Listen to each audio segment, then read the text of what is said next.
Baada ya hao wajitayarishe 100 meters hurdles women na 110 meters hurdles men. 5000 meters anza pale kina dada.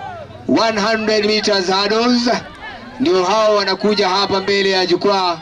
Asante sana, wanakuja vizuri sana. It is the AK planning that at the end of this weekend all the regions of Athletics Kenya, being 12 of them plus 4 athletes should have finished tackling and selecting their teams to go to the national championship. We selected a very marvelous team that I think is going to do very well in the national stage.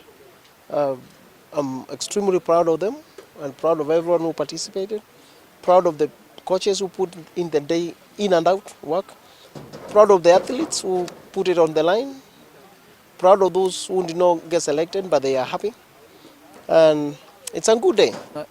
Ili imebakia ni kwenda kujiandaa kuelekea kule Nationals Nairobi zenye zitafanyika kutoka tarehe 21, 24, 22, 23 na mwisho 24. Asante. Maridadi.